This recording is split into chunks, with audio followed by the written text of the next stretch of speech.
श्री स्वामी समर्थ. द्वारकेतील भुऱ्या बुवांची गोष्ट. श्री क्षेत्र द्वारका पश्चिमधाम श्रीकृष्ण परमात्म्याचे वास्तव्यस्थान. गोमती तीर्थ अनादी आहे. त्या क्षेत्रात साधू संत योगी वगैरे श्रीकृष्ण परमात्म्याचे प्राप्तीकरता उपासना करीत असतात. त्यात एक भुऱ्या बुवा म्हणून वृद्ध सत्पुरुष होते. हे बुवा वयातील असल्यामुळे त्यांच्या अंगावरील केश शुभ्र होते. यामुळे त्यांना भुऱ्या बुवा हे नाव पडले. हे बुवा हठयोगी क्रिया करणारे होते. त्यांचा रोजचा नियम त्रिकाळ गोमतीचे स्नान करण्यास असे व वास्तव्यही त्याच ठिकाणी असे. द्वारकेचे यात्रेस जे लोक येत ते या सत्पुरुषांचे दर्शन घेतल्याशिवाय जात नसत. पौराणिक ग्रंथ किंवा वेदांत ग्रंथ यात कोणाला शंका असल्यास त्यांचे ते समाधान करीत. हे सत्पुरुष षडविकार रहित असून मोक्षप्राप्तीला योग्य असे गुण त्यांच्या अंगी होते. त्यांचे वर्तन आचारसंपन्न असून लोकप्रिय होते.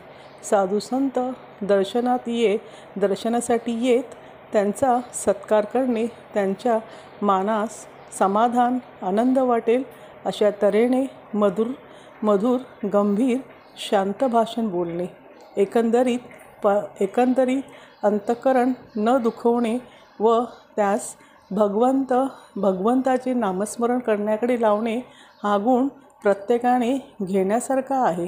याने इहलोकीचे व परलोकीचे साधन होईल. यावरून असा अनुभव दिसतो की मानवाला जर सत्य मधुर भाषणाची आवड आहे तर तो सर्व सत्याधीश परमात्मा त्याला तर मधुर भाषणाने अळविणारे प्रेम असणारच. सत्य मधुर प्रिय मर्मभेदरहित भाषणाने सर्वार्थ प्राप्त होतील. तसेच याचा अनुभव इच्छित फलाची प्राप्ती भुऱ्याबुवास झाली. त्यांना प्रत्यक्ष श्री दत्तात्रयांचे दर्शन व्हावे असा ध्यास लागला. रात्रंदिवस चैन पडेना. या योगाने त्यांची दृष्टी दत्तमय झाली. पुढे काही दिवसांनी स्वामींची स्वारी दत्त दिगंबर रूपाने त्यांच्या पुढे उभी राहिली. ती मूर्ती पाहून भुऱ्याबुवास समाधी लागली.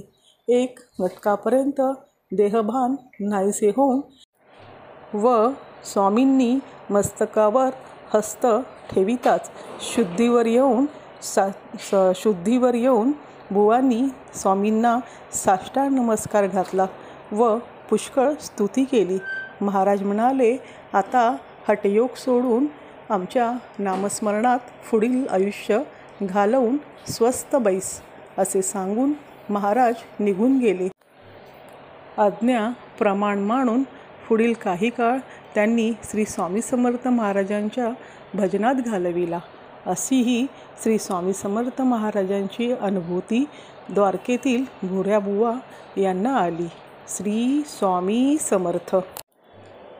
हा व्हिडिओ पूर्ण बघितल्याबद्दल धन्यवाद.